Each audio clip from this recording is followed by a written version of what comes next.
क्यों मनाई जाती है, किस दिन मनाई जाती है, किस नक्षत्र में मनाई जाती है, आज मैं आपको ये बताऊंगा। भाद्र कृष्ण अष्टमी के दिन श्री कृष्ण जन्माष्टमी मनाई जाती है, क्योंकि ये दिन श्री कृष्ण भगवान का जन्म दिवस माना जाता है। इस तिथि की रात्रि में रोहिणी नक्षत्र हो तो कृष्ण जयंती होती है। यदि रोहिणी नक्षत्र का अभाव हो तो केवल जन्माष्टमी व्रत का ही योग होता है।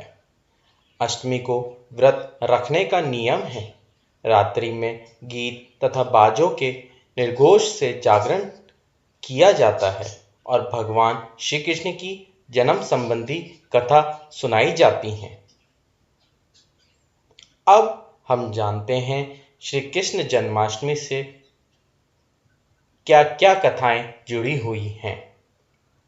सतयुग में केदार नाम का एक राजा बड़ा तेजस्वी हो गया था। वो आयु के तीसरे भाग में अपने पुत्र को राज देकर तपोवन में चला गया। इसी राजा को वृंदा नाम की एक कन्या थी, जिसने आजन्म अविवाहिता रहकर यमुना के पवित्र घाट पर घोर तपश्चर्या करना आरंभ किया था।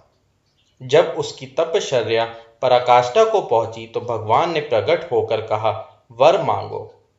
कन्या ने हाथ जोड़कर प्रार्थना की, यदि आप मेरी सेवा से प्रसन्न हुए हैं तो कृपया मेरा पति होना स्वीकार करें। भगवान ने उसकी प्रार्थना स्वीकार की और उसे वे अपने साथ ही ले गए। व्रज के जिस वन में राजकुमारी ने तप किया था उसका नाम वृंदावन पड़ गया। मधु नामक एक दैत्य ने यमुना के दक्षिण तट पर एक नगर बसाया था, जिसका नाम मधुपुरी था। इसी मधुपुरी को आजकल मथुरा कहते हैं। श्री राम अवतार के समय शत्रुघ्न जी ने इसी मधु दैत्य को परास्त करके मधुपुरी मथुरा पर अधिकार प्राप्त किया था। ये मधुपुरी द्वापर युग में शूरसेन देश की राजधानी बन गई और इससे क्रमशः यादव, भोज आदि अनेक वंशों ने राज किया। द्वापर युग के अंत में मथुरापुरी में भोजवंशी राजा उग्रसेन राज करते थे। उसके पुत्र कंस ने उसे गद्दी से उतार दिया और अपने आप मथुरा का राजा बन गया। कंस की एक बहन थी जिसका नाम देवकी था। देवकी का विवाह वसुदेव नामक एक यदुवंशी सरदार के साथ हुआ था। एक समय जबकि कंस अपनी बहन देवकी को स्वगृह पहुंचाने के लिए लिवाया जा रहा था, अनायास ही मार्ग में आकाशवाणी हुई, हे कंस, जिस देवकी को तू बड़े प्रेम से लिवाए जा रहा है उसी में तेरा काल बसता है। इसी के गर्भ से उत्पन्न हुआ बालक तुमको मारेगा। ये सुनते ही कंस म्यान से तलवार निकालकर वसुदेव को मारने पर उद्यत हुआ। तब देवकी ने उससे विनती भाव से प्रार्थना की, मेरे गर्भ से जो संतान होगी उसे मैं तुम्हारे सामने ला रखूंगी। उसको तुम चाहे जैसा कर सकते हो, बहनोई को मारने से क्या लाभ।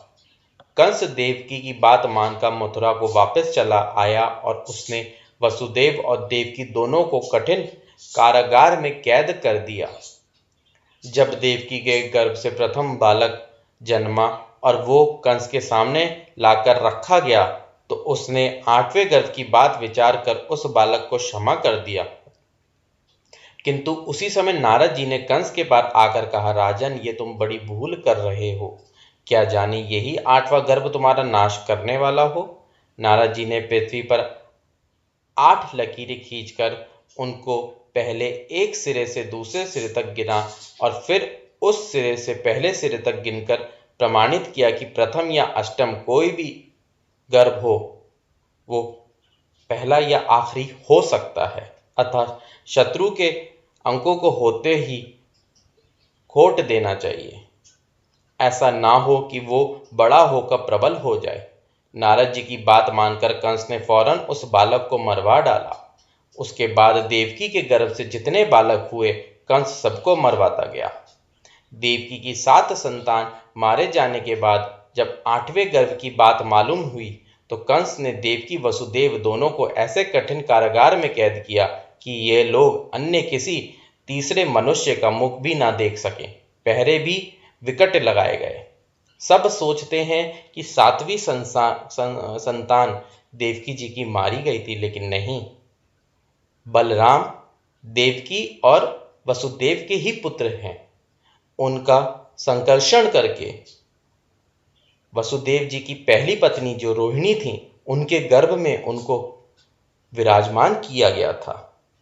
कंस को ऐसा लगता था कि उसने 7वीं संतान भी मार गिराई है, लेकिन ऐसा नहीं हुआ था। जिस दिन श्री कृष्ण भगवान का जन्म हुआ उस दिन भादो के कृष्ण पक्ष की अष्टमी थी। रोहिणी नक्षत्र था।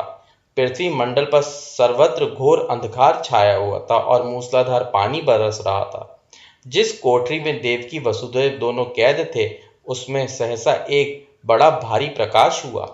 उसी प्रकाश में देवकी वसुदेव दोनों ने देखा कि शंख चक्र गदा पद्म युक्त चतुर्भुज भगवान श्री नारायण उनके सामने खड़े हैं।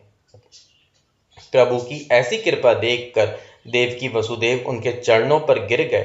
तब श्री कृष्ण भगवान ने उनसे कहा, अब मैं नवजात बालक का स्वरूप धारण कर लेता हूँ, परंतु हे वसुदेव, तुम इसी समय मुझे अपने मित्र नंद जी के घर वृंदावन में भेजाओ और उनके यहाँ एक कन्या जन्मी है, उसे लाकर कंस को समर्पण कर दो। यद्यपि इस समय प्रकृति ने बड़ा भयानक रूप धारण कर रखा है, परंतु तुम किसी की चिंता ना करो। मेरी कृपा से जागते हुए पहरे वाले सब सो जाएंगे। बंदी खाने के फाटक अपने आप ही खुल जाएंगे और मार्ग में पड़ने वाली यमुना नदी भी तुमको मार्ग दे देंगी। नवजात शिशु रूप श्री कृष्ण भगवान को सूप में रखकर वसुदेव उसी समय बंदोगृह से निकल पड़े और अथाह यमुना को पार करके वो अपने मित्र नंद के घर जा पहुंचे। मित्र ने भी मित्र का कर्तव्य पालन किया। उन्होंने श्री कृष्ण को अपनी यशोदा के साथ जो उनकी बेटी सो रही थी वो उन्हें दे दी। उस बेटी का नाम था योग माया। वो श्री कृष्ण की ही माया थी। उसे लेकर वसुदेव उसी पैरों मथुरा को वापस चले आए और बंदी गृह में अपने स्थान पर दाखिल हो गए। बंदी खाने के सब किवाड़ जहां के तहां बंद हो गए और उनमें ताले भी पड़ गए। पहरे वाले मोह निद्रा से जागकर सावधानी से चौकसी करने लगे। सवेरे जब कंस ने सुना कि उनकी बहन देवकी के गर्भ से अब की बार कन्या जन्मी है, तो उसने उसी समय कन्या को मंगाकर एक धोबी को हुक्म दिया कि ये नवजात कन्या पत्थर पर पटक दी जाए। अतः धोबी ज्यों ही योग माया के पैर पकड़कर उसे पछाड़ने लगा, त्यों ही वो धोबी के दोनों हाथ से छूट गई और आकाश में उड़ गई और उन्होंने अष्टभुजी योग माया माँ दुर्गे का रूप ले लिया। और उन्होंने कहा, हे मूर्ख कंस, मुझको मारने से क्या होगा? तेरा मारने वाला तो जन्म ले चुका है। ये कौतुक देखकर कंस अवाक रह गया। कंस कृष्ण को वृंदावन में ढूंढने लगा और उनको मारने के प्रयास करने लगा। उसने उनका नाश करने के लिए समय समय पर अनेक दैत्य और दानवियों को भेजा। उन सब ने आसुरी माया विस्तार कर कृष्ण भगवान को मारना चाहा, परंतु परिणाम उल्टा हुआ। वे सभी मारे गए और कृष्ण जी सकुशल गोकुल में रहकर रास विलास करते रहे। बड़े होने पर श्री कृष्ण भगवान ने मथुरा जाकर कंस को मारा, वसुदेव और देवकी को कैद से छुड़ाया और फिर गोपी ग्वालों को विरह वेल छोड़कर वो गोकुल तज द्वारका में जा बसे। भगवान ने भाद्र कृष्ण अष्टमी को जन्म धारण करके दुष्टों का संहार किया और भक्तों की रक्षा की थी। इसी से उस दिन श्री कृष्ण जन्म का उत्सव मनाया जाता है। बोलो श्री कृष्ण भगवान की जय। बोलो लड्डू गोपाल की जय।